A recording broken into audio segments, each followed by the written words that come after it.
मेरे काबिल एहतराम जितने भी मेहमान हमारे आए हैं, पहले तो मैं दिल से इस्तकबाल करता हूं, चाहे वो हमारे दूर दराज से आए, चाहे हमारे दिल्ली और एनसीआर या किसी भी स्टेट से। नाम लेने में वक्त ज़ाया ना करते हुए मैं आज चूँकि एक घबराहट ये भी है, चूँकि हमारे सरपरस्त बैठे हुए हैं और उनके सामने किसी चीज़ को पेश करना हम नाअहलों के लिए बड़ा मुश्किल काम है। चूँकि हमारे सदर मोहतरम मौलाना खुर्शीद साहब हैं, तो मैं शुरू ये करता हूँ कि जो चीज़ें ये कुरैश कॉन्फ्रेंस, जैसे हमारे सदर मोहतरम आली जनाब सरोवर अली कुरैशी एडवोकेट साहब ने बताया कि 2018 में कुरैश कॉन्फ्रेंस की तैयारी हुई, लेकिन ये डिले क्यों हुआ? जहाँ तक मेरा यकीन है 2023 में एक सैलाब आया, किसी जवान बेटी की वजह से ये दुआ कबूल हुई और अन्य कानून सुन्नती का एक ग्रुप चला जिसके अंदर आज 800 लोग हैं और हमारी बिरादरी के लोगों ने बहुत बड़ा जुर्म जो कर रखा है। 40 साल 35 साल 38 साल की बेटियां, 50 साल की बेटियां बैठी हैं और वो चौधरी बड़ी बड़ी नुमाइश कर कर पैसे को इकट्ठा और बड़े बड़े प्लेटों में सजाकर बड़े बड़े हॉलों में, बड़े बड़े बैंकट हॉलों से ले जाते हैं। और बराबर में बाजू में रहने वाली जो बेटियां हैं जिनके पास कपड़े पहनने को नहीं, ईद पर कपड़े नहीं बनते उनके, उनकी जहेज की हालत क्या होगी, उनके निकाह नहीं है। और जब ये तहरीक चली तो इसकी बरकत से ये कुरैश कॉन्फ्रेंस और उसकी बरकत से ये उलेमाए किराम हम जैसे जाहिलों को अपने कंधे से कंधा मिलाकर खड़े हो गए। और मैं दरख्वास्त करता हूँ, किसी के बहकावे में आकर, किसी की बदगुमानी में आकर हमारा साथ नहीं छोड़ना, चाहे कोई जमाते हो, चाहे कोई तहरीकें हो। मैं इन आलिमों से कहता हूँ, अगर तुमने हमारा साथ छोड़ा तो हम अल्लाह के यहाँ तुम्हारा गिरवान पकड़ेंगे। हम जाहिल बेशक हैं लेकिन ईमानदार हैं, मैं सही बता रहा हूँ। बहुत तकलीफ है, कौम बहुत पीछे जा रही है। मेरा कारोबार मेरे बच्चों के लिए बहुत बेहतर है, मैं खाता हूँ पीता हूँ, लेकिन कम्युनिटी के लिए मैं कुछ भी नहीं कर पा रहा हूँ। 22 साल से चिल्ला रहा हूँ, चौधरियों ने कुछ भी नहीं करने दिया। अगर कुछ भी बोलता हूँ तो चौधरी टांग खींचते हैं और कहते हैं यार इन बच्चों के चक्कर में क्यों आ रहे हो। तो मैं मुख्तसर सी बात ये कहना चाहता हूँ कि आज अहद करें और हमारे अन्य काबिल सुन्नती जो हमारी तहरीक है, हम ये नहीं कह रहे, हमने उलेमा से, हमने काबिल एहतराम अपने सदर मोहतरम आली जनाब खुर्शीद अहमद साहब की ज़बानी जब ये सुना मेरठ में 2018 में, ऐसे उंगली करके किसी आलिम ने आज तक कुरैशियों को नहीं कहा ऐसे, और ये कहा कि क्या आप नहीं जानते कि जितने आप काम कर रहे हो ये हराम है, भात हराम, शोचक हराम, छठी हराम, जहेज हराम। तो मेरी बेटी का उसी वक्त इंतकाल हुआ था, तो मैंने बहुत तकलीफ हुई और मैंने फिर अपने बच्चों के लिए नियत की। मेरी आज यहाँ छोटी बेटी आई है जो अनमैरिड है और मेरी बेटी को मैं मानता हूँ कि जो होने वाला दामाद होगा वो उसकी दुल्हन है, और मेरे बेटी की दुल्हन भी एक आई हुई है बड़ी, और ये मेरी बेटी है। तो मैंने फौरी तौर पे प्लान किया कि मैं अपने बच्चों का आसान निकाह करूँगा और बच्चियों को हिस्सा दूंगा, और वही हमने शुरुआत की। तो हम ये चाहते हैं इस दरमियान जितने भी मेहमान आए हैं, एक एक इंसान की जिम्मेदारी बनती है, चाहे वो आइमा है, चाहे वो आम आदमी है, चाहे वो एडवोकेट है, इंजीनियर है, डॉक्टर है। अल्लाह के वास्ते कुछ भी नहीं बिगड़ रहा, सिर्फ और सिर्फ एक छोटी सी तरतीब बदलनी है। आप बच्चियों को दीजिए, 100 करोड़ दीजिए अगर आपके पास है, लेकिन 1 रुपया भी ना दीजिए अगर आपके पास नहीं है। घर बेच के दे रहे हैं, कर्जे से दे रहे हैं, फैक्ट्रियाँ लगाई मेरे सामने, आज आप गवाही दीजिए, बताइए। 25 साल बिरादरी का रिकॉर्ड है, 25 साल में मैंने 100 करोड़ के, 4-4 हज़ार करोड़ के कारोबारी भी देखे, उनके साथ डिनर किया बैठ के, उनके प्रोग्राम अटेंड किए। लेकिन आज वो, मैं नाम किसी का नहीं लूँगा, लेकिन 25 साल में आज उनका कोई नाम लेने वाला नहीं है। ना चौधरी रहे, ना कुरैशी रहे, ना बैरिस्टर रहे। तो आखिर हमें कब यकीन आएगा?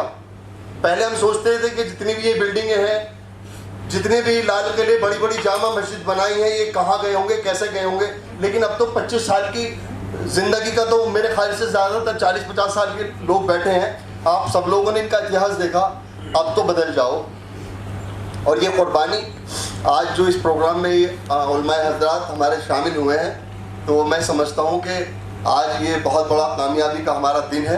हमारा मकसद फ़ोटो खींचना, वायरल करना या पगड़ियाँ पहनाना नहीं, बल्कि उन चीज़ों को ख़त्म करना है कि जो हम बहुत ही बड़ा बेहुदा तरीके से कर रहे हैं। बड़े बड़े प्रोग्रामों में जाते हैं हम लोग, आप ईमानदारी से बताइए बड़े प्रोग्रामों में जाकर किसको इज्जत से खाना मिलता है?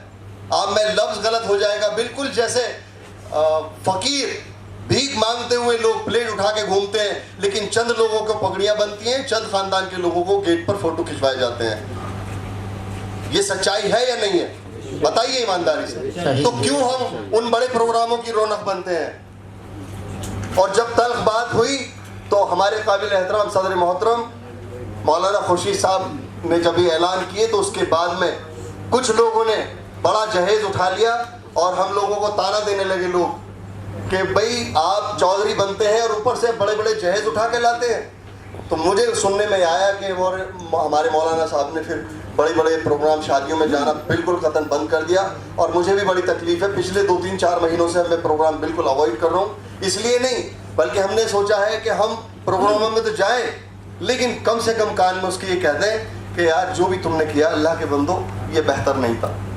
और अगर आप हिम्मत से कह सकते तो सख्ती से उसको रोकिए।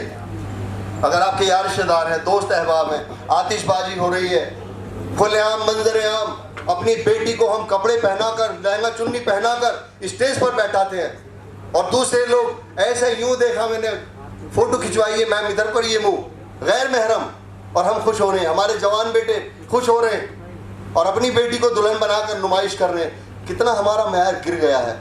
क्या कर रहे हैं हम कैसे मालदार हैं, हम कैसे शऊरदार हैं, हम कैसे लॉयर हैं, हम कैसे इंजीनियर हैं, हम कैसे डॉक्टर हैं। एक तरफ कहते हैं कि मदरसे चल रहे हैं, मदरसों को मॉडर्नाइज़ किया जाए।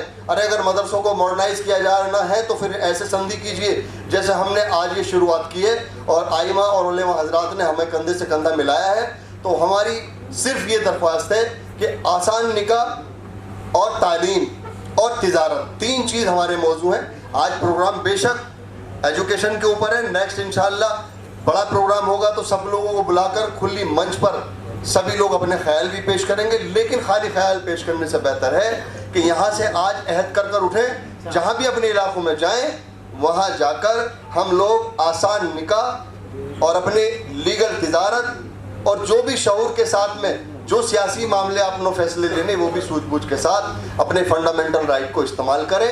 और हम तालीम के लिए हमने प्रेस कॉन्फ्रेंस का अल्हम्दुलिल्लाह अकाउंट आज हम वादा करते हैं, एज ए मैं अकाउंट में 3 लोग हैं, हम बिल्कुल अल्हम्दुलिल्लाह ये तय कर चुके हैं, एक पैसे का बिरादरी को हिसाब देंगे और बिरादरी के सामने बिल्कुल शीशे की तरह अपनी सारी प्लानिंग रखेंगे।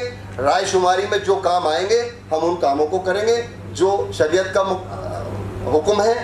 अगर हम उसके अलावा कोई भी हमारी प्लानिंग नहीं है तो बस मुख्तसर मेरी ये बात है कि मैं आज इन चीज़ों को यहाँ से सब लोग हाथ उठाकर अहद करें कि हम लोग तीनों चीज़ों को दुरुस्त करेंगे और आसान निकाह को हम बिल्कुल आसान करेंगे। और जो बेटियाँ बैठी हैं उन लोगों के लिए अच्छे रिश्ते आपस में, जैसे भी जो भी आपकी चॉइस है, आपका बेटा पढ़ा लिखा, मैं ये नहीं कहता किसी जाहिल बच्ची से करो। अगर कोई मालदार है, कोई भी इंसान अच्छी बच्ची लाना चाहता है, अरे फिर तुम काहे के मालदार हो? अगर तुम्हें बेड भी उसका चाहिए, कंबल भी उसका चाहिए, कितनी शर्म की बात है जब उस कंबल को हम ओढ़ेंगे, कितनी शर्म की बात है उस बाप की दौलत को। अरे अगर आप मालदार हो तो फिर अपने माल को आप खर्च कीजिए, शरीयत का हुक्म है, आलिम लोग उसको बताएंगे तफसील से, मैं उसमें नहीं जाना चाहता।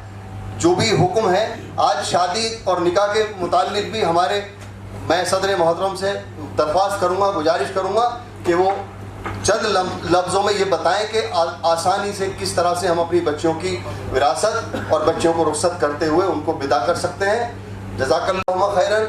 मैं कोई गुस्ताखी तो माज़रत चाहता हूँ और सबसे उम्मीद करता हूँ कि आज आप लोगों ने हलफ लिया है, जब भी कभी आप इससे रास्ता भटको तो याद करना कि आज की तारीख़, आज जो तारीख़ है हमारी 10 जून है और ऐवान गालिब में प्रोग्राम हो रहा है और आपने वादा किया है आपको पूरा ज़मीनी सतह पर सबको काम करना है और अपने घरों में भी इसको लागू करना है। और पड़ोसियों का ख्याल रखते हुए जो हुक्म है शरीयत का उसको भी लागू करना है। बाकी इंशाअल्लाह मेरे से कोई गुस्ताखी तो उसके लिए माजरत। सलीम अहमद कुरैशी उल्दन और एक हमारे अजीज जो भानु प्रताप जी हैं हमारे बीच में हैं और हमारे जनाब जाकिर खान साहब माइनॉरिटी कमीशन के चेयरमैन हैं हमारे बीच में हैं। हमारी कम्युनिटी के लिए भानु प्रताप जी ने कल एक ऐलान किया कि अगर आपकी कम्युनिटी के साथ कोई आदमी आपका हाथ पकड़ता है तो एक साहब ने कहा कि जी जितनी देर में हमने अगर कोई सवाल किया तो इतनी देर में हम जेल चले जाएंगे। तो भानु प्रताप सिंह जी ने ये कहा कि अगर कोई भी आपका साथी जेल जाता है तो पहले मुझे कोई जेल भेजेगा और उसकी ताकत नहीं कि किसी के पास ऐसा कानून हो कि अपने फंडामेंटल राइट को अपने भूख के खाने को मांगते हुए अपने हक को मांगते हुए कोई हमें जेल भेज सके। तो ऐसी शख्सियत हमारी कॉन्फ्रेंस के साथ जुड़े हैं। हमारे बीच में हमारे अब्दुल्ला एडवोकेट कुरैशी साहब डासना से हैं, शमशाद कुरैशी साहब हैं, यानी हर फील्ड के लोग आपके साथ एक रुकन बनकर एक सिपाही बनकर जब फील्ड में आ चुके हैं तो अब हमारी जीत होगी। हम इस कारकों को आगे बढ़ाएंगे। अस्सलाम वालेकुम व रहमतुल्लाहि व बरकातहू। हो रहा है कि हमारे बीच में जो आलिम हजरात हैं अल्हम्दुलिल्लाह उनके बीच में मुझे यहाँ पर आके अपनी बात रखने का मौका भी मिल रहा है बार बार। तो आप लोग हमारे सर के ताज हैं, हमारी इज्जत हैं, आप लोग हमारी ताकत हैं। और आपकी ये जो कुरैश कॉन्फ्रेंस है इसके भी जो मेंबर हैं और जो पदाधिकारी हैं वो कहीं ना कहीं आपकी खिदमत के लिए हमेशा तैयार रहेंगे। और एक अपने आप में हर एक आदमी जो है किसी ना किसी मजबूती के साथ में अपने इलाके में कुछ ना कुछ अच्छे काम को अंजाम देता रहता है। साहब है मौजूद हैं, वक्त की कमी होने की वजह से जो है इन्हें कहीं जाना है तो पहले मौका जाकिर खान साहब को दिया जाए। तो मैं गुजारिश करूँगा चेयरमैन साहब यहाँ आए और अपने ख्यालात पेश करें। दिल्ली अल्पसंख्यक आयोग के चेयरमैन जाकिर खान साहब। भाई आलिम नहीं तो दूसरे तो ताली बजा के कमाल। जो हमारे आयोजन करता है मैं उनका बहुत बहुत धन्यवाद करता हूँ और मुबारकबाद देता हूँ कि इतना अच्छा आपने ये प्रोग्राम किया है। और इस प्रोग्राम से हम सबको सबक लेना चाहिए और अपने दिल के अंदर इसको बिल्कुल दिल और दिमाग के अंदर बिल्कुल अंदर समेट लेना चाहिए। जो यहाँ पे जितने भी लोग बैठे हैं उलमाए इकराम हैं, पढ़े लिखे लोग हैं, दानिश्वर लोग हैं, वो हिंदुस्तान के कोने कोने से आए हुए अपने आप में बहुत बड़े लोग हैं। तो जो ये मशवरे यहाँ पे हैं उस मशवरे को गांठ बांध के अपने साथ लेके जाना। सलीम अहमद साहब ने जो बात अपनी दिल से की उनके दिल के दर्द को समझिए। ये आंसू अगर इनको पीटोगे भी तब भी नहीं निकल सकते। अगर इनको बंद कमरे में डाल दिया जाए और कहा कि रोके दिखाओ तब भी नहीं हो सकते। इनको कितनी भी परेशानी किसी भी इंसान को दे दे कोई रो नहीं सकता। ये आंसू जो हैं वो दिल से निकले हैं और ये आंसू की कद्र हम सबको यहाँ बैठे हुए लोगों को करना चाहिए। उन बेटियों के लिए, उन माओं के लिए, उन बहनों के लिए जो घरों की चार दीवारी के अंदर सिर्फ इसलिए बैठी हुई हैं कि उनके पास पैसे हैं। और आप बहुत बहुत शादियों के अंदर तमाम पैसे देते हैं। पैसा किसी को अपनी बेटी को देना कोई गलत बात नहीं, गलत बात है सिर्फ दिखावा। जो ये दिखावा होता है उस दिखावे से वो हज़ारों मासूम बच्चियाँ जो उन दरवाज़ों की चौखटों में बैठी राह के अंदर जो थे कि काश कोई लड़का मेरे को मिल जाए, मेरी बेटी के हाथ की जो भाई तड़प रहा है कि मेरी बेटी के बहन के हाथ की जो जाए। माँ बाप फिक्र के अंदर बैठे हुए हैं कि मेरी बेटी के हाथ की जो किस वजह से निकले वोट सी लग गई है। हो सकता है कि किसी के पास इतना पैसा ना हो मगर हम किसी को मालदार समझते हैं। किसी के पास इतना माल हो कि वो अपने ऊपर खर्च करे, दूसरे को बेटी के हाथ पीले ना हो। तो मेरी भी गुजारिश है कि दिखावे से हमें बचना चाहिए और दिखावे से ही उन बेटियों का, उन बहनों का कहीं ना कहीं बुरा असर पड़ता है। किसी भी बिरादरी के लोग हों, किसी भी धर्म के लोग हों, किसी भी मजहब के लोग हों, ये बहुत ज़रूरी है कि हमें उनका ख्याल रखें। बाकी मौलाना इलियास साहब हैं, एडवोकेट सुनब्बर अली कुरैशी साहब हैं, मोहम्मद आशिकीन साहब हैं, सलीम साहब मेरे सामने बैठे, मेरे दोस्त भी हैं, भाई भी हैं। मैं तालीम के ऊपर एक चीज़ कहना चाहूँगा कि तालीम का जो दायरा है हमारा, वो बहुत आजकल मुसलमानों के अंदर इस तरीके से डिस्टर्ब कर दिया है कि समझ में नहीं आता कि हम तालीम कहाँ पे लें, स्कूल में लें या मदरसों में लें। मदरसों के ऊपर इतना प्रेशर बना दिया है कि मदरसे वाले नहीं समझ पा रहे हैं कि हम इनको दीन की तालीम दें या मॉडर्न एजुकेशन दें। आखिर ये मॉडर्न एजुकेशन है क्या? कितने लोग मदरसे में पढ़ने जाते हैं? उन मदरसों की हालत समझिए जो मदरसों को ऊपर मॉडर्न एजुकेशन के बारे में थोपते हैं। आज हमारा इस्लाम, हमारी दीनी ताकत मदरसों से जिंदा है, स्कूलों से जिंदा है। मदरसे जो हैं, मैं ऐसा कौन सा एजुकेशन हिंदुस्तान के अंदर है जो मदरसों को मॉडर्न एजुकेशन के लिए एफिलिएशन दे सकता? क्या कोई है ऐसी सरकार के अंदर ताकत की 200 गज के अंदर 10वीं क्लास की पढ़ने की अनुमति दे दे? क्या कोई ऐसा इदारा, कोई भी ऐसा एजुकेशन बोर्ड है जो 50 गज के अंदर बच्चों को पढ़ाने के लिए एजुकेशन के 10वीं तक की शिक्षा देने के लिए उसको एफिलिएटेड कर दे? 10वीं कक्षा के लिए, 8वीं कक्षा के लिए और 12वीं कक्षा के पढ़ाने के लिए, मॉडर्न एजुकेशन चलाने के लिए 800 गज की जगह चाहिए होती है, 1800 गज की जगह चाहिए होती है। जब 1800 और 800 गज में मदरसे नहीं चलते कितने गज के? 50 गज, 100 गज, 200 गज, और कोई बहुत बड़ा कोई मदरसा होगा तो 500 गज। जब आप 50 गज के अंदर उसको एफिलिएटेड नहीं कर सकते, 50 गज के अंदर आप अनुमति नहीं दे सकते, 200 गज के अंदर नहीं दे सकते, तो कोई हक नहीं है कि उन मदरसों के अंदर मौजूद मॉडर्न एजुकेशन की बात करें। अगर ये हिम्मत है सरकार के अंदर मॉडर्न एजुकेशन की क्रांति लेके आना चाहिए तो कोई मदरसा पीछे नहीं है। दीन की तालीम के साथ दुनिया की भी तालीम देंगे। दीजिए आप 200 गज के अंदर, दीजिए आप मदरसों के अंदर एफिलिएशन सिस्टम। आप जब दे नहीं सकते तो मदरसों को भी आप बुरा नहीं कह सकते। आज हिंदुस्तान के अंदर हम दूर दराज इलाकों में जाते हैं तो मदरसों के ऊपर लोग बाग छीटाकशी करते हैं। मैं उन लोगों से पूछना चाहता हूँ कि धर्म के अपने अपने दायरे चलते हैं, धर्म को धर्म का काम करने दीजिए, तो दुनिया की दायरे के लिए स्कूल और यूनिवर्सिटी को अपना काम करने दीजिए। अगर हमें किसी भी बेटी का विवाह करना हो तो हमें पुरोहित चाहिए, पंडित चाहिए। वो कोई स्कूल नहीं दे सकता, कोई यूनिवर्सिटी नहीं दे सकती। अगर सिख को अब कोई विवाह करना है लड़की को तो वो गुरु ग्रंथ साहब आपको गुरुद्वारे से ही मिल सकता है। अगर हमें चर्च से पादरी चाहिए तो उसके निकाह करने के लिए, उसको फेरे देने के लिए और रीति रिवाज के लिए चर्च से ही हमें पादरी मिलेगा।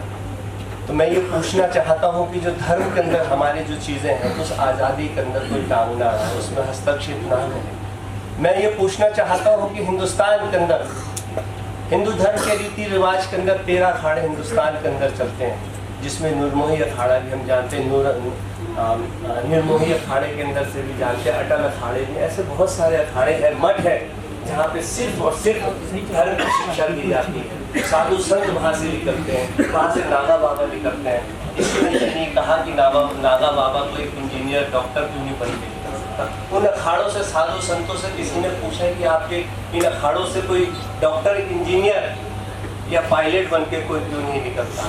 क्योंकि हमारे अंदर हिम्मत नहीं है कि उनसे पूछना। सिर्फ हम सिर्फ मदरसों को ही टारगेट करते हैं कि मदरसों से इंजीनियर डॉक्टर क्यों नहीं बनते। हमें अपने निकाह कराना है, हमें कुरान शरीफ पढ़ानी है तो हमें मदरसे तो चाहिए।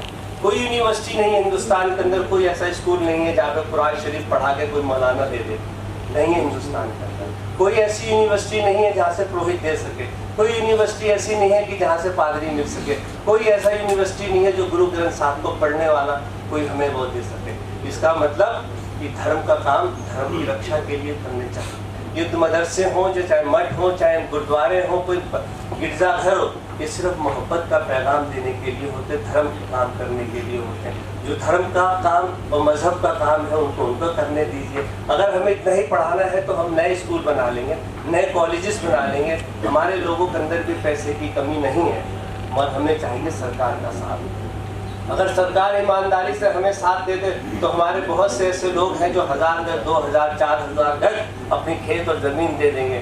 उनके लिए हम यूनिवर्सिटी भी बना सकते हैं, स्कूल भी बना सकते हैं। और बड़े अफसोस के साथ कहना पड़ता है कि हमारे इतने लेने के बाद भी तो हमारे को कोई एफिलेशन देने को तैयार नहीं, यूनिवर्सिटी को एफिलेशन देने को तैयार नहीं। इसका मतलब कहीं ना कहीं कुछ ना कुछ तो कमी सरकार के अंदर भी है जो हमें आगे बढ़ने से। तो मेरी आप लोगों से गुजारिश है कि जो मदरसों को मॉडर्न एजुकेशन की तरफ ले जाने की बात करते हैं, मॉडर्न एजुकेशन हमें चाहिए, इसका मतलब ये नहीं है कि मौलाना बनाना बंद कर देंगे, हम कुरान हाफिज करना बंद कर देंगे। ये वही मदरसे हैं जिन्होंने हिंदुस्तान की तारीख के अंदर, आज़ादी के अंदर सबसे ज़्यादा बढ़ चढ़ कर हिस्सा लिया, उलमाओं ने लिया, पैगाम किया कि हम एक हैं। इन्हीं लोगों ने अपनी सर में, अपने गर्दन के अंदर फांसी के फंदों से लगे। तो मेरी ये गुजारिश है कि जो सलीम भाई ने कहा है उसको भी ध्यान में रखिए। मदरसों को काम, मदरसों की हिफाजत से मदरसों को काम करने दीजिए।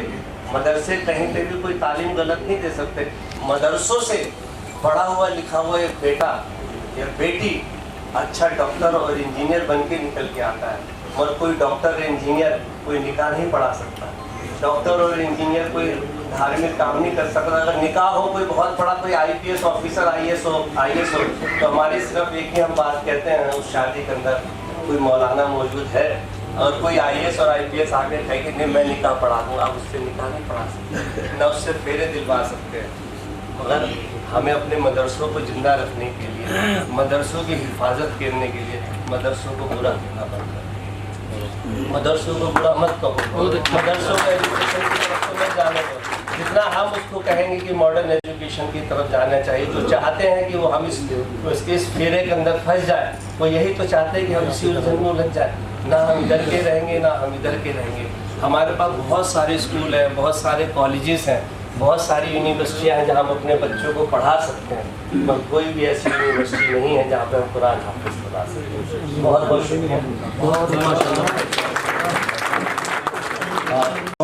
और मैं उम्मीद करता हूँ कि जाने का इनकी कहीं अपॉइंटमेंट है तो एक शील्ड से उनको एजाज़ किया जाए। और यूसुफ कुरैशी साहब सीलमपुर से बैठे हैं, तो अल्हम्दुलिल्लाह किसी का नाम भी रह जाए तो उनका शहीद आलम साहब आगरा से पहुंच चुके हैं, उनका भी बहुत बहुत इस्तकबाल। एजुकेशन पर हमारे तमाम मेहमान जो आइंदा बोलेंगे, मैं दरख्वास्त करूंगा कि जाकिर हुसैन साहब ने जो बातें की हैं उसी की रोशनी में बात रखें। आज ये बीमारी हम लोगों के अंदर पैदा हो गई है, टीवी डिबेट से लेकर और बड़ी बड़ी कॉन्फ्रेंसों में जब हम तालीमी बेदारी की बात करते हैं तो सबसे पहले निशाना मदारिस को बनाते हैं। आज मैं समझता हूँ हम सब की तर्जुमानी बहुत अच्छे अल्फाज मगर जो बोला वो दिल से तवील थी बहुत, लेकिन बात कुछ मेरी बातों को अगर गलत लगे या मेरे अल्फाजों के अंदर कहीं कमी रह जाए तो छोटा समझ के माफ करना। लाहौरदगा डिस्ट्रिक्ट झारखंड।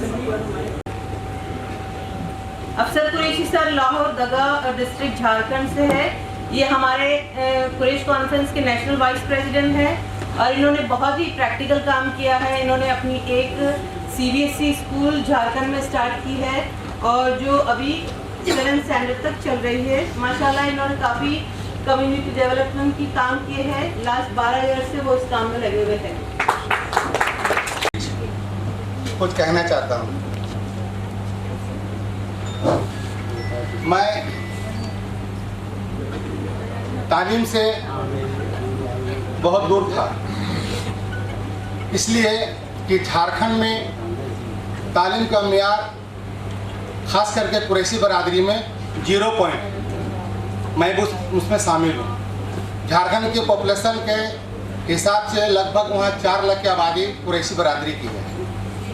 मैं स्पोर्ट्स में अल्लाह का एहसान है, नेशनल 3 टाइम चैम्पियन रहा हूँ मार्शल आर्ट में।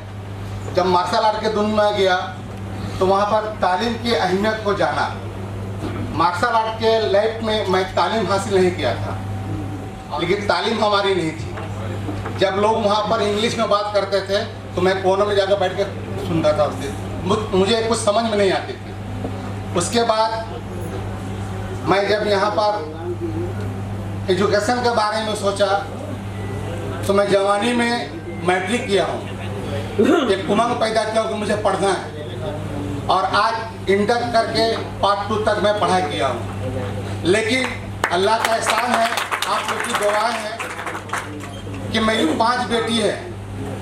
5 बेटी में एक बेटी को LPO जो हरियाणा में है, चंडीगढ़ में है, LPO से बीटेक करा के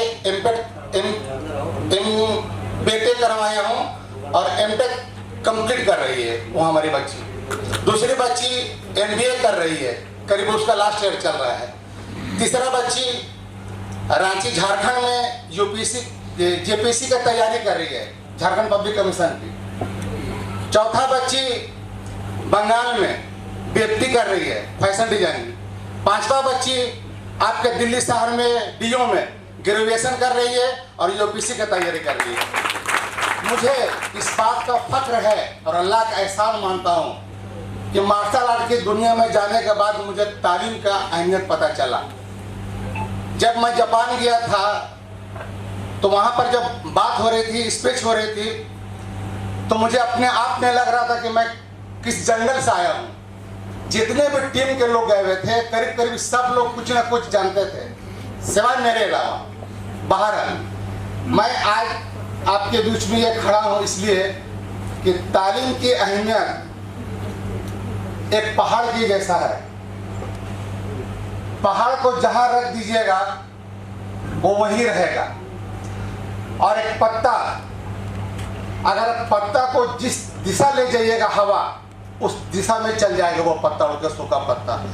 अगर हम जाहिल है तो पहाड़ के जैसा है, और एक इल्म हासिल किए हुए इंसान है तो सूखी पत्ता के जैसा है कि हवा का जिस मोड़ ले जाए हम वहां जाकर फिट हो जाएंगे। तो मैं आज अपने तरफ से और अपनी कम्युनिटी के तरफ से और अपने माँ बाप के दुआओं के बरकत से लोहरदगा के सरजमी में, जो झारखंड का सबसे छोटा जिला है लोहरदगा, उसमें CBSE पैटर्न का स्कूल इंशाअल्लाह पाक इस ईयर चालू कर चुका हूँ, 7 के नर्सरी टू 4 क्लास तक, और नेक्स्ट ईयर 5 to 12 तक का CBSE पैटर्न का कॉलेज आप लोगों की दुआ से उद्घाटन करने वाला हूँ, जिसमें इंशाअल्लाह पाक प्रेस कॉन्फ्रेंस के सारे पदाधिकारी जो सीनियर हैं और आप लोग भी उसमें शामिल होंगे इंशाअल्लाह, हम उम्मीद करते हैं। कहने का मकसद ये है कि झारखंड में जो हम लोगों की आबादी है और जो वहाँ के कुरैशी बरादरी के हालात है, बस से बदतर है। मुझे लगता है कि पूरे हिंदुस्तान में अगर कोई गरीब राज्य है और कोई कम पढ़ा लिखा हुआ स्टेट है, खास करके मुसलमानों के लिए और उसमें कुरैशियों के लिए, तो 1 नंबर में झारखंड आएगा। वो अब सर्वे भी करा लेंगे। अब झारखंड जैसा स्टेट में, पूरे झारखंड में 24 जिला है, एक भी बिरादरी का बढ़िया स्कूल नहीं है।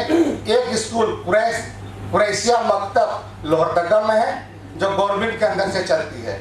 एक कुरैश स्कूल हाई स्कूल जो रांची में वो चलती है, लेकिन वो अपने हाल में रो रही है, उसका एजुकेशन कोई हाई फाई नहीं है। अपना स्कूल जो बिरादरी का जो अच्छा एजुकेशन दे सके, जहाँ से डॉक्टर IAS IPS बन सके, वैसा नहीं है, और मैं उस म्यार का स्कूल को बनाने का कोशिश कर रहा हूँ। आज वो स्कूल 7 साल से मैं बना रहा हूँ। ये बात नहीं कि कल परसों से मैं उस पर हाथ लगाया हूँ। अपनी ज़िंदगी का पूरा मेहनत का कमाए पैसा पाए मैं उस स्कूल में लगाया हूँ। और आप लोग से दुआ करता हूँ, गुजारिश करता हूँ आप लोग से, दुआ कीजिए कि अल्लाह पाक मेरे नेक नियत को, अगर हमारे दिल में जरा से भी कहीं पर फ्रॉड है या अपना स्वार्थ है, तो हमें अल्लाह गारत कर दे और स्कूल को वहीं पर बंद कर दे। अगर हम कौम के लिए, बिरादरी के लिए, मुसलमानों के लिए उस स्कूल को खोलना चाहते हैं अच्छी तालीम देने के लिए, तो आपसे गुजारिश करता हूँ कि हमारे लिए उस स्कूल के लिए जरूर दुआ करें। आप उस स्कूल को तरक्की के लिए आप लोग भी सहयोग करें। शुक्रिया। अस्सलाम वालेकुम। बहुत शुक्रिया झारखंड से आए हुए हमारे अजीज़ साथी साहब का। अब मैं चाहूँगा कि हमारे बीच में, अब नमाज का वक्त भी हो रहा है, तो भानु प्रताप सिंह जी हैं, अगर कोई 2 लफ्ज़ से नवाजें तो बेहतर होगा।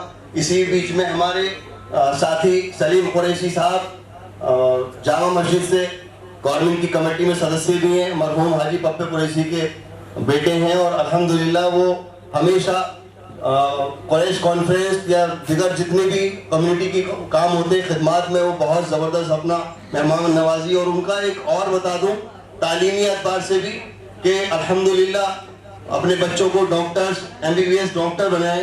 तो और ट्रेड जो है वो मुर्गे का यानी चिकन पोल्ट्री फीड का है, उसके बावजूद भी उनका पूरा डायरेक्शन अपने बच्चों को तो डॉक्टर्स की तरफ लेकर गए हैं। तो ऐसे लोगों को मैं सलाम करता हूं और आज मुहैया करें लोग कि हमें अपने बच्चों को दीनी और दुनियावी सारी तालीमें देनी। बहुत बहुत शुक्रिया। अस्सलाम वालेकुम। आज की सभा के सदर और मंच पर बैठे हुए सभी मौजूद मेहमान और सामने बैठे हुए देश के कोने कोने से आए मेरे सभी बुजुर्ग नौजवान साथी, आप सभी को मेरा आदाब। जय हिंद। साथियों, शिक्षा से बढ़ के वाकई में कुछ नहीं होता। मैं जिस समाज से आता हूं, एक ही उदाहरण काफी है। बाबा साहब डॉक्टर अंबेडकर अगर पढ़े नहीं होते तो मैं आज इस देश में, इस दुनिया में सर उठा के चलने वाला नहीं होता। और अगर तालीम मैंने नहीं पाई होती तो जो आज सरकार से लड़ाई लड़ रहा हूं, लड़ नहीं सकता। तो वो सिर्फ तालीम की ही वजह से। बातें बहुत ज्यादा नहीं कहूंगा, 2-3 सुझाव मैं देना चाहूंगा। एक तो आप इस तालीम को सही रूप देने के लिए पूरे देश में ट्रस्ट जरूर बनाइए। ट्रस्ट सोसाइटी रजिस्टर मत करवाइए। आपकी जो कुरैश कॉन्फ्रेंस है ये रजिस्टर है, जमीयत कुरैश है आपके पास में संगठन, लेकिन एक बहुत तरीके से, एक सिस्टमेटिक तरीके से चलाने के लिए ट्रस्ट रजिस्टर करवाइए। अच्छे लोगों को ट्रस्ट में रखिए। दूसरा, जो आप करना चाहते हैं एजुकेशन के लिए, बाकायदा बैठ के जो अच्छे साथी हैं उनके साथ बैठ के एक खाका तैयार कीजिए कि हम क्या करना चाहते हैं। ऐसा नहीं होना चाहिए कि आपको जगह मिली, जैसा अभी बताया गया, तो आपको जगह मिली 1000 गज 500 गज, वहीं आपने स्कूल शुरू कर दिया। नहीं, एक सिस्टम होना चाहिए, उसी के तहत आप सारी चीजें कीजिए, जिसमें प्राइमरी स्कूल भी चले, आगे कॉलेज भी चले, और उसमें आगे चल के बड़े बड़े इंस्टीट्यूट, चाहे इंजीनियरिंग के हों, चाहे मेडिकल के हों, चाहे MBA के हों, वो सारा एक बहुत खाका होना चाहिए कि ये हमारा कॉम्प्लेक्स रहेगा और उसमें इस तरह से हम ये काम करें। जब तक वो खाका नहीं बनेगा, मैं नहीं समझता कि हमें बहुत ज्यादा सफलता मिलेगी। और वो पूरे देश में उसी हिसाब से होना चाहिए। एक जगह आप चुन लीजिए कि एक मॉडल के रूप में हम यहां तैयार करें, और उस हिसाब से करके फिर आप पूरे देश में कर सकते हैं। और इसे जितने भी ये एजुकेशन आप दें इंस्टीट्यूशन, ये पक्की बात है कि सरकार आपको कोई सहयोग नहीं दे। वर्तमान सरकार तो एजुकेशन आपकी ही नहीं, हर किसी की एजुकेशन खत्म करना चाहती है, क्योंकि अगर कोई व्यक्ति पढ़ा लिखा होगा तो सवाल करेगा, और इस सरकार को, सरकार के मुखिया को सवाल पसंद नहीं। तो इसलिए जो भी आप ये सिस्टम करना चाहें, इसको अपने ही बूते पर करें तो ज्यादा बढ़िया रहे। आपकी अपनी चीज होगी, वो आपकी अपनी होगी, कोई ले नहीं सकेगा, सरकार भी नहीं ले सकेगी। पर अगर सरकार से आप उम्मीद करोगे, हालांकि एजुकेशन देना काम सरकार का है, मेडिकल फैसिलिटी देना काम सरकार का है, सिक्योरिटी देना काम सरकार का है, लेकिन सरकार नहीं कर रही। दुआ कीजिए कि कभी कोई सरकार आए इस तरह से काम करे तो अच्छी बात। लेकिन मेरा व्यक्तिगत जो मानना है, ये एजुकेशन सिस्टम आपका अपना हो, जिसे कोई छीन नहीं सके, क्योंकि संविधान ने इसके लिए आपको पूरी पावर दे रखी है, कोई छीन नहीं सकेगा कभी भी। और इसके साथ साथ में जो आप काम करें, वो मेरा आपसे एक और सुझाव है। अभी आपने, सलीम साहब ने यहाँ 3 चीजों की बात की, निकाह की, तिजारत की और तालीम की, सियासत की भी बात कीजिए। सियासत में आपका दखल नहीं होगा तो आप कुछ नहीं कर सकेंगे। सियासत में दखल होगा तो तालीम भी बढ़िया चलेगी, आपका इदारत भी बढ़िया चलेगी और भी सारी चीजें ठीक चलेगी। इसको भी बहुत तरीके से इस पर सोचना विचारना बहुत जरूरी है, क्योंकि देश में जितनी आबादी मुस्लिम समाज की है उसमें आपकी आबादी ही लगभग 5 करोड़ के लगभग है। इतनी बड़ी आबादी तो आपकी दखलंदाजी हर जगह होनी चाहिए। इतना ही मेरा सुझाव है। और एक चीज और आपको आखिर में कहना चाहूंगा, सिर्फ एक उदाहरण बताऊंगा। अगर इंसान करना चाहे तो कुछ भी कर सकता है और करना न चाहे तो कुछ नहीं कर सकता, होते हुए भी कुछ नहीं कर सकता। मैं बुलंदशहर जिले में, बुलंदशहर मेरा गृह जनपद है, वहीं का रहने वाला हूं। शिकारपुर तहसील है, शिकारपुर तहसील में गांव है, मुझे नाम ध्यान नहीं आ रहा उसका, लेकिन जाट समाज का बड़ा मजबूत गांव है। 3000 की वहां पे वोटिंग है, मतलब 3000 तो वोटर ही है उस गांव में, इतना बड़ा गांव। मैं ऐसे गया, प्रधान जी थे वहां, बैठा हुआ था, उनसे पूछा, मेरी आदत को थोड़ी सी रही कि जब काम करने जाता हूं तो पूछता हूं लोगों से कि समस्या क्या है, तभी पता लगेगा। प्रधान जी कैसा चल रहा है, सब कुछ ठीक है। गांव में स्कूल वगैरह है, स्कूल तो है जी, लेकिन मास्टर नहीं। सिर्फ एक मिनट में खत्म करूंगा। स्कूल तो है, मास्टर नहीं। अच्छा, मास्टर नहीं है तो आपने उनसे कहना चाहिए था कलेक्टर साहब से कि मास्टर नहीं है। क्या साहब बहुत कह दिया, कुछ सुनता है। तो मैंने पूछा कितने वोटर हैं यहाँ पर, 3000।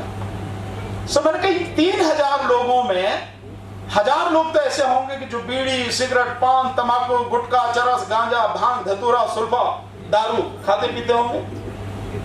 अजी ज्यादा ही होंगे। और आजकल तो महिला जो हैं वो भी बीड़ी सिगरेट पीती है। तो मैंने कहा इसमें हर आदमी 10 रुपए तो खर्च करता होगा। हाँ जी, मिनिमम मान लेते हैं। तो अगर 1500 लोग, एक गांव की बात बता रहा हूं, 1500 लोग 10 रुपए एक व्यक्ति खर्च करता तो एक दिन में कितने खर्च हो गए? 15000। एक दिन में 15000 और एक महीने में 15 × 45 4.5 लाख और एक साल में 12 × 48 और 12 × 5 60 54 लाख। एक साल में 54 लाख रुपए वो गांव खर्च कर देता है सिर्फ गंदगी फैलाने में, अपने अंदर भी और बाहर भी, जो अपनी बच्चियों को तालीम नहीं दिला पाता। जब मैंने उनको ये बात बताई और मैंने कहा कि अगर आप चाहें, हर आदमी अगर अपनी ये बुरी आदत ही छोड़ दे, हालांकि मैं कितना भी कह लूं छोड़ेगा नहीं कोई, और फिर भी अगर छोड़ दे तो न केवल हम अपनी बच्चियों का भविष्य बना सकते हैं। उस 4.5 लाख में 8 आप प्रोफेसर रखो, वाइस प्रिंसिपल रखो, प्रिंसिपल रखो, चपरासी रखो, स्टाफ रखो, 4.5 लाख रुपए महीने के खर्च नहीं हो। तो साथियों, सिर्फ इतना, अपने जो बेवजह के खर्चे हैं, बुराइयां, उनको दूर करो, अपना भविष्य बच्चों का संभालो। आपने समय दिया, सम्मान दिया, बहुत बहुत शुक्रिया। बहुत बहुत शुक्रिया। भानु प्रताप सिंह जी की बातों में बहुत दम है और नमाज का वक्त है, तो यहाँ वुज़ू कर लें। और सामने वाली बिल्डिंग में भी वॉश बेसिन है और बैतुल खला वगैरह भी है, इस्तिंजा खाना सामने भी है और यहाँ बराबर में जी जी वुज़ू से फारिग देना नहीं चाहते, खत्म करना चाहते हैं। वो चाहती है कि इस देश के लोग जाहिल रहें, बीमार रहें और किसी तरह की एजुकेशन न मिले, क्योंकि एजुकेशन अगर मिलेगी तो आदमी सवाल पूछता है।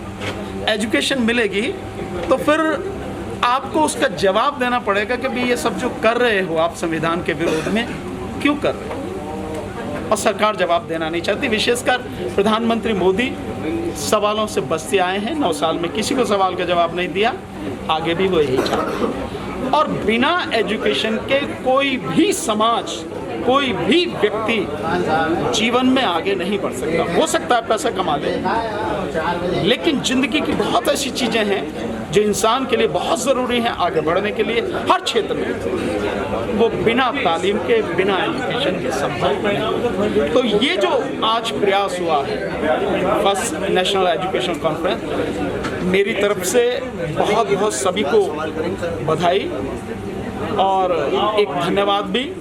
इतना बड़ा कदम उठाया और ये एजुकेशन के लिए हमें बहुत काम करने की ज़रूरत है। शुरुआत हुई है, इसी के लिए सबको मैं समझता हूँ मन से न केवल काम करना चाहिए, बल्कि सबको एक दूसरे का हाथ पकड़ के साथ देना चाहिए। लोग कहते हैं समय नहीं मिलता, पर आप देखेंगे कि लोगों के पास इतना समय है कि घंटों दिनों लोग मोबाइल में ही बिता देते हैं और कोई काम करते हैं उसी में बिता देते हैं। ईमानदारी से अगर हफ्ते भर में हम एक दिन, पूरे हफ्ते में अगर एक दिन ईमानदारी से निकाल लें कि ये समाज के लिए काम करना, और अल्टीमेटली समाज के लिए करने का मतलब है कि मेरे लिए होगा, अगर हम ये कर लें तो आप देखेंगे कुछ ही समय में नक्शा बदल जाएगा। पर आदमी काम नहीं करना चाहता, खाली बैठा रहेगा, टीवी देखता रहेगा। सो ईमानदारी से अगर काम करेंगे लोग तो बदलाव जरूर है। हमारे पास पैसे नहीं है मानता हूँ, लेकिन बूंद बूंद से सागर बन जाता है। सब लोग थोड़ा थोड़ा करेंगे तो बहुत कुछ हो जाएगा। अगर मान के ही बैठेंगे नहीं है तो अगर होगा भी तो भी नहीं कर पाएंगे। अभी जैसे उदाहरण आपने दिया है, झारखंड से हैं आप, इससे बढ़िया उदाहरण क्या होगा? कोई तालीम नहीं थी, लेकिन तालीम का महत्व जाना, और उसके बाद में महत्व जानने के बाद अपने बच्चियों को पढ़ा, इतनी हायर एजुकेशन दिलवा रहे हैं, और साथ में लोगों को तालीम मिल सके उसके लिए काम। बहुत अच्छा काम है, सभी को सहयोग देना चाहिए, ईमानदारी से सहयोग देना चाहिए। मोदी जी का कहना कि सबका साथ सबका विकास, तो क्या हो रहा है? बेईमान आदमी, मोदी बेईमान आदमी है। वो सबका साथ सबका विकास नहीं, वो कहता है कि मेरा साथ दो ताकि मैं सबका विनाश कर सकूं। सिर्फ यही काम उसका है, मोदी का और कोई काम नहीं। झूठ बोलने में इस धरती पर उस जैसा शायद मेरे होश में तो मैंने नहीं देखा है। हर बात में झूठ, हर बात में, पता नहीं सच क्यों नहीं बोलते। ये जो चीज़ है, अगर वो ईमानदारी से काम करते तो उनके पास सारे उसके लिए कम। अभी आपने देखा कर्नाटक में चुनाव है, कर्नाटक के साथी हैं, कोई किला जीत के आए थे मोदी जी, कोई राज्य फतह किया था, कोई जंग जीती थी, 40 किलोमीटर में करोड़ों रुपए के फूल बरसा दिए। नौटंकी का करे भाई, सीधा सीधा काम। इतने पैसे में वो कितना काम कर सकते थे अगर चाहते तो। आज देश का जो बजट है वो 50 लाख करोड़ पहुंच गया है। 50 लाख करोड़, 50 लाख करोड़ में क्या नहीं कर सकते? सबको एजुकेशन मिल सकती है, हर किसी को, सबको मेडिकल फैसिलिटी मिल सकती है, सबको नौकरी मिल सकती है, पर सरकार नहीं देना चाहती। ये किस तरीके का सहयोग आपको किस नजरिए से दिखता है? नजरिया बहुत सीधा सा है, बीजेपी को हराओ, बिल्कुल जमीन में गाड़ दो। बहुत सीधे शब्दों में कह रहा हूँ, बीजेपी को, मोदी को हराए बिना आप इस देश का भला नहीं कर सकते। और मैं दावे के साथ कह रहा हूँ कि कर्नाटक की जीत से उत्साहित होने की जरूरत नहीं है। अगर केंद्र में 2024 में हराना है तो पहले ईवीएम को हटाना पड़ेगा, सबसे पहले ईवीएम की लड़ाई लड़नी पड़ेगी, अन्यथा आप मोदी को नहीं हटा सकेंगे अगर ये चुनाव ईवीएम से होगा तो।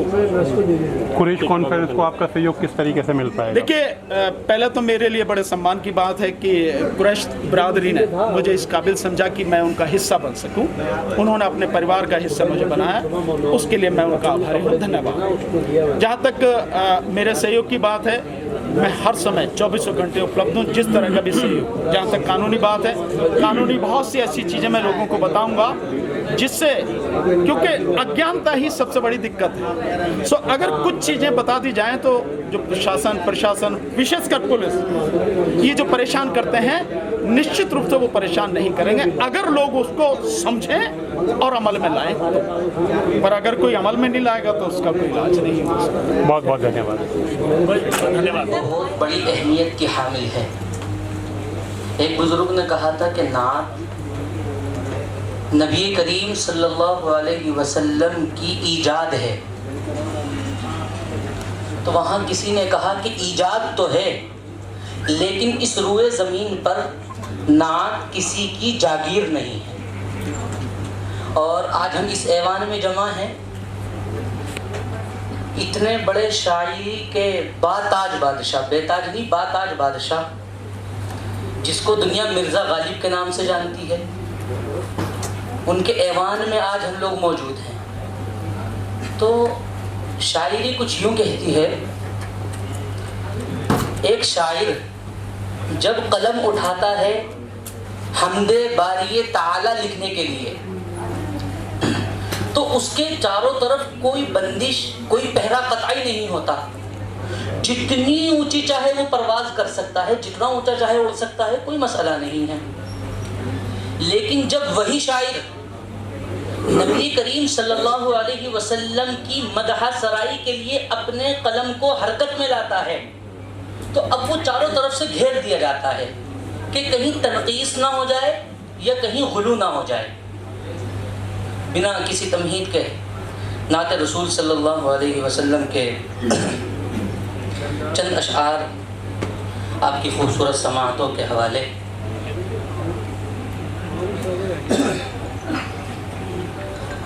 खुद मेरे नबी ने बात ये बता दी। अहले इल्म हज़रात मौजूद हैं, इंशाअल्लाह इस शेर को समझेंगे और समझने की कोशिश भी करेंगे। तवज्जो चाहूँगा। खुद मेरे नबी ने बात ये बता दी, ला नबी आबादी, ला नबी आबादी। हर ज़माना सुन ले ये नवाए हादी, के हर ज़माना सुन ले ये नवाए हादी, ला नबी आबादी, ला नबी आबादी। और लम्हा लम्हा उनका ताक़ में हवा के जगमगाने वाला, जगमगाने वाला। आखिरी शरीयत कोई आने वाली और न लाने वाला, और न लाने वाला। लहजाए खुदा में आपने सदा दी, ला नबी आबादी, ला नबी आबादी। थे उसूल जिनके उनके हर सुखन में नज़्म हो गए, नज़्म हो गए।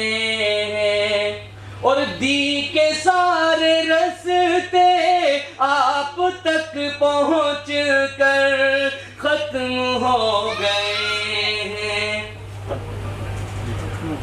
ज़ात हर पे आखिर बात इनफिरादी, ला नबी आबादी, ला नबी आबादी।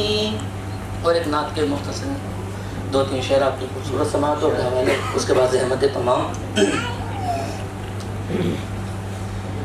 कि मुझको मत छेड़ो हकीमों तुम खुदा के वास्ते। दुआया शेर है कि मुझको मत छेड़ो हकीमों तुम खुदा के वास्ते।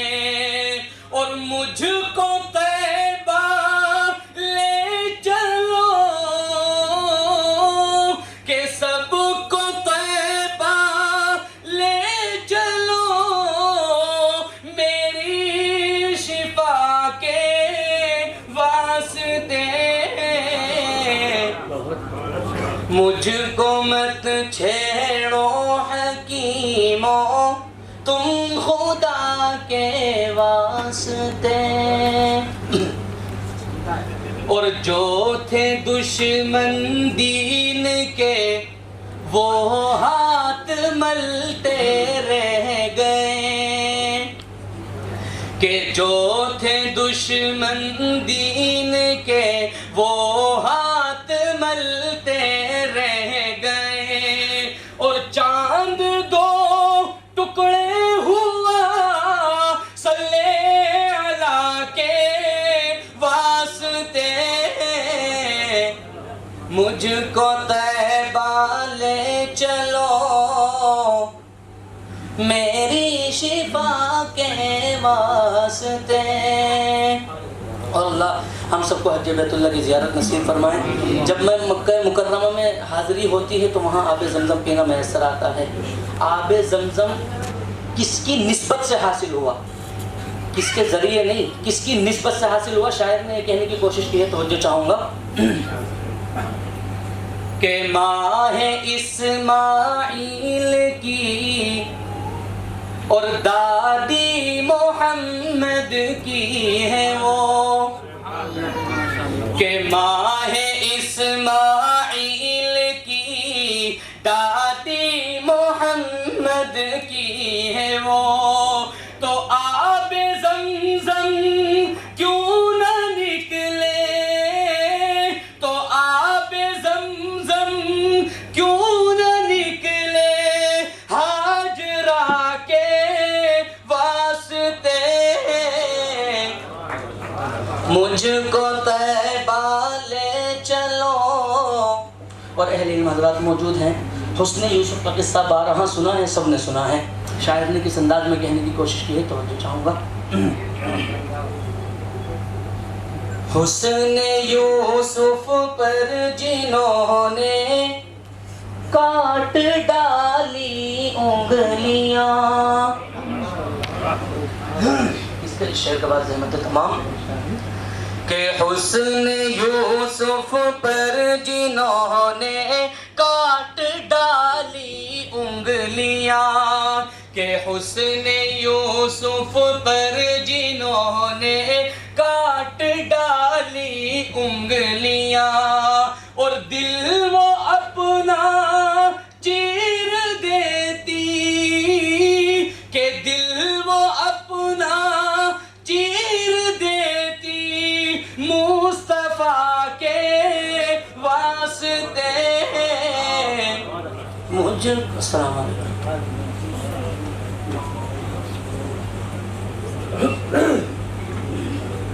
प्रोग्राम को बहुत मुख्तसर करते हुए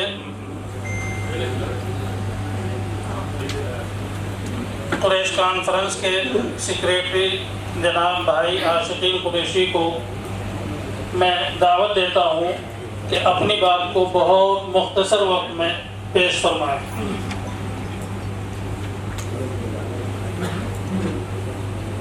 पास हमारे दिल के अंदर उतर गए। मैं वहाँ बैठा था तो मेरा रुआं खड़ा हो गया। तो अगर दिल में दर्द है और मोहब्बत है और ईमान है, तो इस तरीके से अपने अल्फाज जब आदमी पेश करता है तो सुनने वाले के दिल में भी उस चीज़ का जज्बा पैदा होता है। तो अब मैं अपने बड़े भाई हाजी मोहम्मद सलीम साहब को, जो हमारे राष्ट्रीय उपाध्यक्ष हैं, उन्हें बुलाना चाहूँगा। वो बहुत मुख्तसर से वक्त के अंदर अपनी बात को रखें। सिर्फ एक ही हल मिलेगा, एजुकेशन। कुछ भी परेशानी हो, सेहत की हो, कारोबार की हो, कैसी भी दिक्कत हो, सिर्फ एजुकेशन। जब आप एजुकेटेड हो जाओगे तो आप अपने मसले खुद हल कर सकते हो, किसी की ज़रूरत नहीं पड़ेगी। लेकिन हम एजुकेशन में भी आजकल इंसाफ नहीं कर रहे। हम अपनी बेटियों को तो पढ़ा रहे हैं, बेटों पे मेहनत नहीं कर रहे। जिसके बिजनेस है, कारोबार है, वो बेटों से कहते हैं ठीक है 10वीं 11वीं 12वीं पढ़ लिया, आज अपना बिजनेस देखना, और बेटियों को पढ़ा रहे हैं। अब जिस बेटी को हमने बचपने में दीन की तालीम नहीं दी, वो तो शादी करती नहीं, क्योंकि उसकी लेवल के जो पढ़े लिखे बच्चे मिल नहीं रहे। और जिसे हमने दीन की शादी नहीं, दीन की तालीम नहीं दी, वो मुर्तद हो जाती हैं बेटियाँ। तो हम बेटी के ऊपर ध्यान क्यों नहीं दे रहे कि बेटियाँ हम में ही ब्याई जाएँ, और वो ब्याई कैसे जाए? क्योंकि हम बच्चों की तरफ तवज्जो ही नहीं दे रहे। बच्चों को तो हम ये देख रहे हैं कि भाई ठीक है, इसने अपना बिजनेस ही तो संभालना, घर का लड़का है, ब्याह के ले आएगा किसी भी बच्ची को। लेकिन वो बच्ची जो MBBS डॉक्टर है, MBA करा है, इंजीनियर है, बहुत अच्छी अच्छी एजुकेशन ली है, वो कैसे 10वीं क्लास या 12वीं क्लास बच्चे के साथ ज़िंदगी को निभा पाएंगे? फिर हम कह देते हैं कि यार हमारी बेटी निभा नहीं रही। हम बेटी को उसके कैटेगरी का रिश्ता तो दें, वो हम बच्चों को पढ़ा ही नहीं रहे। सारा तवज्जो बेटी पे के अपने घर जाएगी, अपना निभा लेगी, खाली बैठी घर में चल पढ़ ले, बेटा तो जा रहा कमा के ला रहा। इस चीज़ को देखो, नहीं तो हमारी बेटियां हमारे हाथों से निकल जाएंगी और हम बेटियों को दोष देंगे, जबकि जिम्मेदारी हमारी है कि हम उन्हें उनके लायक शौहर नहीं दे पा रहे। भाई कुछ करो इसके लिए, चाहे अपने बच्चों को पढ़ाओ, कैसे भी पढ़ाओ। और नहीं करोगे ये तो हमारी एक बेटी जाने का मतलब एक नस्ल का ख़त्म होना है। बेटे तो ब्याह लाओगे, बेटियों का भी कुछ सोचो, नहीं सोचोगे तो कौम ख़त्म हो जाएगी। क्योंकि एक बेटी ही एक अच्छा मुजाहिद, दीदार, कौम को समझने वाला, अगर जो बेटी दीन और अच्छी पढ़ी लिखी होगी तो जो परवरिश वो दे सकती है वो बाप तो दे ही नहीं सकता। भाई इस मसले पे सोचो और इसका कोई हल निकालो। अस्सलाम वालेकुम। निसार साहब हमारे उत्तर प्रदेश के पूर्व राज्य मंत्री हैं और निसार साहब हम लोगों के बीच बहुत ज़्यादा खलूस के साथ और मोहब्बत के साथ रहते हैं। हुक्म हुआ है उसकी तालीम तो करनी बहुत ज़रूरी है। मैं सदर मोहतरम की इजाज़त से सिर्फ 3 बातें अर्ज़ करना चाहता हूँ आपसे। तफसील से बहुत लोगों ने आप पे रोशनी डाली है। तालीम बहुत अहम है, उस पर ज़ोर दीजिए अल्लाह के वास्ते, इसलिए कि तालीम के बगैर अंधेरा है। दूसरी चीज़, कुरैश कॉन्फ्रेंस इस तरह की नहीं है जैसे और कमेटियां बनी और डिसॉल्व हो गई। आज सलीम भाई के आंसुओं से ये दिल दहला कि उनके आंसुओं को अल्लाह रंग लाएगा, क्योंकि माननीय कमीशन के चेयरमैन साहब ने फरमाया कि अगर कोई मारेगा तो आंसू नहीं निकलेगा। ये बात हकीकत है, उसका जवाब दिया जाएगा। आंसू तभी निकलता है जब दिल में कौम का दर्द होता है। आशिकीन साहब ने इस बेड़े को उठाया है, सनवर साहब ने इसको पाए तकमील तक पहुंचाने का आज़म लिया है। आप लोगों से मैं सिर्फ यही कहूँगा कि इनके लिए दुआ करें। जो इनके मकासद हैं और जो इनकी तमन्नाएं हैं कौम के लिए, वो कामयाब हों और हम लोग उससे फैज़याब हों। अस्सलाम वालेकुम।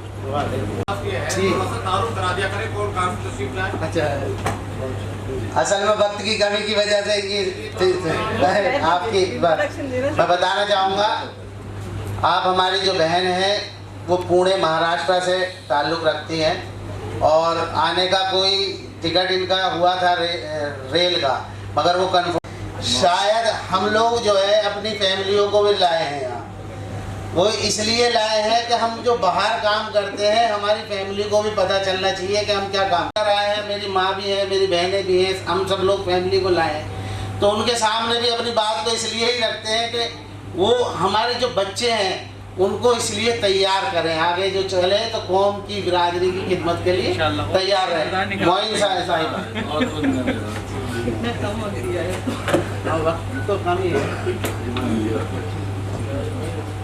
अस्सलाम वालेकुम मेरे तमाम अजीज़ भाइयों और बहनों।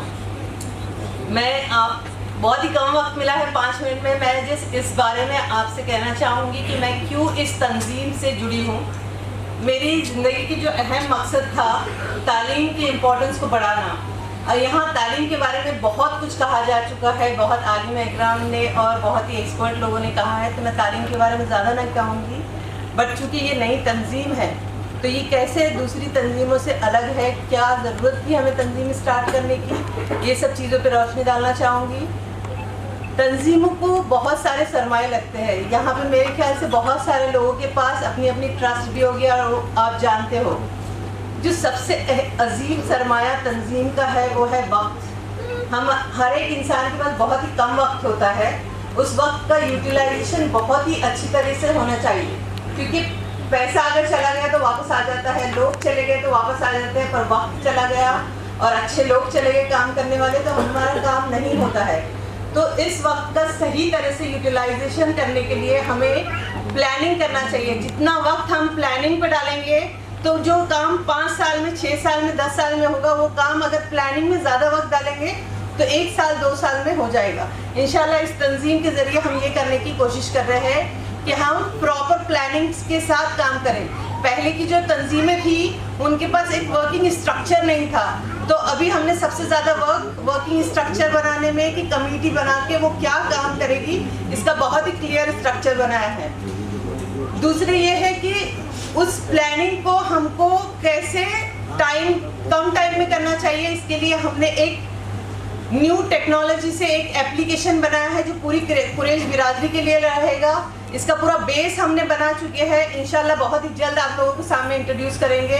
जो भी आलिम हजरात है, जो भी लोगों के पास ट्रस्ट है, तो मैं सभी से ये रिक्वेस्ट करूंगी कि वो न्यू टेक्नोलॉजी का ज़्यादा से ज़्यादा यूज़ करें, ताकि कम से कम वक्त में हम ज़्यादा काम कर सकें। तो हमें आगे बढ़ के जो भी न्यू टेक्नोलॉजी आ रही है उसको एक्सेप्ट करके उस पर काम करने के लिए सारा काम उसी के ज़रिए हो, मस्जिदों में भी इसी के ज़रिए काम हो, तो ज़्यादा काम हम कम वक्त में कर पाएंगे इंशाल्लाह।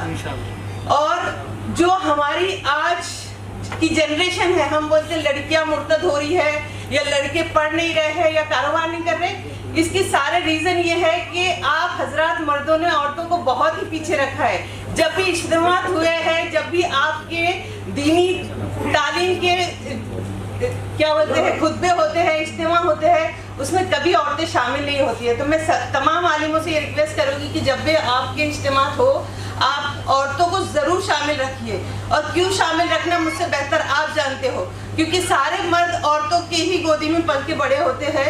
और जब हमारी नई जनरेशन आएगी, तो जब तक कि औरत, माँ, बहन, बेटी पढ़ी लिखी नहीं होगी, उनमें समझ नहीं होगी अच्छा बुरा सही गलत का, वो कभी भी नई जनरेशन को कुछ अच्छा नहीं दे पाएगी। इसलिए जब भी आप तालीमी मुहिम रखते हैं, दीनी तालीम रखते हैं, तरबियत रखते हैं, तो आप ज़रूर औरतों को शामिल कीजिए। कुछ ऐसा इंतज़ाम कीजिए कि जहां औरतें भी शामिल होकर वो सब सुन सके जो आप लोग सब सुनते हैं। या क्योंकि बहुत सारे बार ऐसा होता है आप लोग सुन के बताना चाहते पर बता नहीं पाते, तो वो भी आपके साथ ही सुने। ये एक था तंजीम के बारे में, एजुकेशन के बारे में। मैं ये इंशाल्लाह आइंदा आपको आगे रखा जाएगा। जज़ाकल्लाह। इंशाल्लाह, शुक्रिया बहुत बहुत। बहुत सारा एजुकेशन के बारे में भी था कुछ। शुक्रिया, जज़ाकल्लाह। हमने उस वक्त में बनाया था और रजिस्ट्रेशन हमारा 3/3/2023 को हुआ। दिनांक 14/4/2023 को पहली मीटिंग और दूसरा 28/4/2023 को साउथ इंडिया का दौरा किया गया और फिर हमने 7/5/2023 को ईद मिलन समारोह भी किया। राजनीति मजबूती के लिए निकाय चुनावों में अपने लोगों के लिए जो हमारी बिरादरी से ताल्लुक़ रखते थे उनके लिए उनके क्षेत्र में जाकर अपील भी की, कुछ लोगों के लिए वीडियो बनाकर वो भी सर्कुलेट किया। और कर्नाटक विधानसभा चुनाव में सेकुलर प्रत्याशी के लिए अपील की, चाहे वो किसी पार्टी से हो, अच्छा आदमी है तो उसको वोट दिया जाए। और अभी तक तकरीबन 40 लोगों को हम जो है अपॉइंट कर चुके हैं। 57 लोग जो है कल तक हमारे लाइफ मेंबर बन चुके थे, आज भी उनकी गिनती बढ़ी है।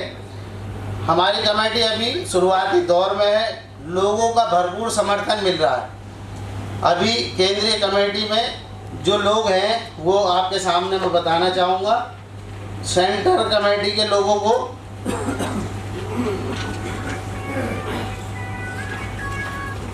इसमें कुरैश कॉन्फ्रेंस रजिस्टर्ड में जो सदारत है वो सनोवर अली एडवोकेट साहब हैं। National senior vice president Salim Ahmed Qureshi साहब हैं। National vice president BM Yusuf साहब कर्नाटका बेंगलोर से हैं। नेशनल वाइस प्रेसिडेंट हाजी अफसर कुरैशी साहब, जिनको आपने सुना, झारखंड से हैं। नेशनल वाइस प्रेसिडेंट साहब फैज अब्दुल्ला कुरैशी साहब हैं, जो लखनऊ से ताल्लुक़ रखते हैं। National vice president Haji Shahzad Qureshi Delhi.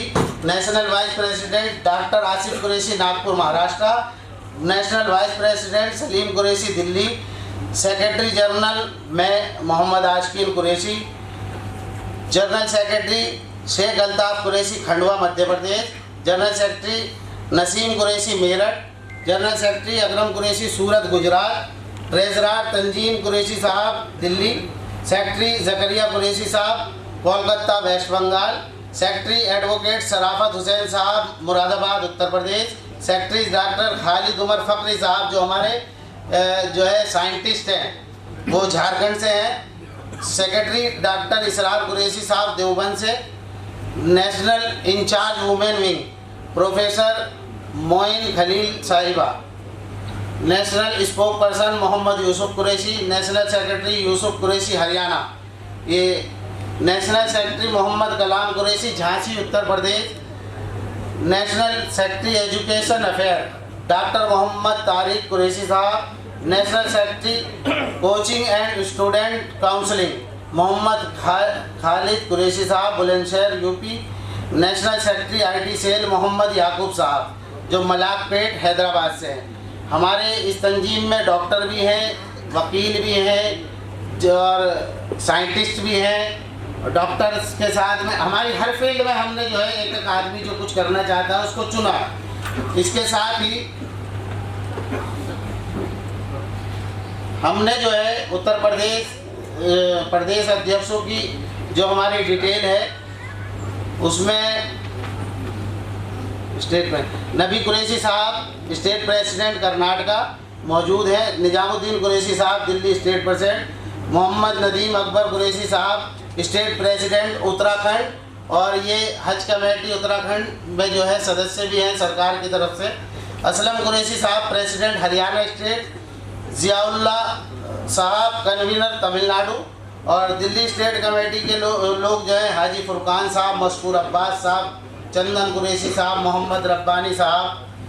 अब इसके अंदर जो है हमारे जो गेस्ट ऑफ कर्नाटका से आए हुए हैं सदातुल्ला खान साहब लीगल एडवाइज़र कमेटी से, समद कम्मू साहब, समीर कुरैशी साहब, मोहम्मद इसाक साहब, और बुंदेलखंड से मोहम्मद आकिल साहब, इमरान रज़ा कुरैशी साहब, और हमारे बीच में मुतवल्ली पीर सूफ़ी असलम खान साहब।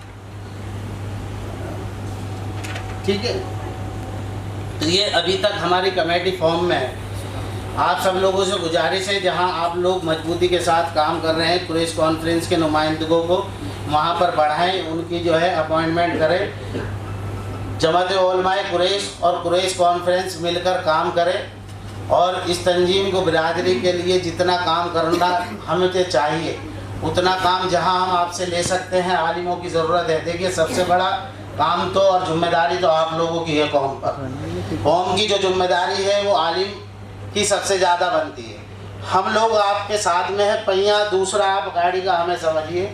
जिस लायक है, जिस लाख हमसे मदद हो सकती है, जिस लाख हमसे खिदमत हो सकती है, मैं और मेरी कमेटी हमेशा आपके साथ रहेगी और हमेशा आपसे जो है मशवरों के साथ में आगे बढ़ेगी। सरपरस्ती करेगी जी जी। अस्सलाम वालेकुम।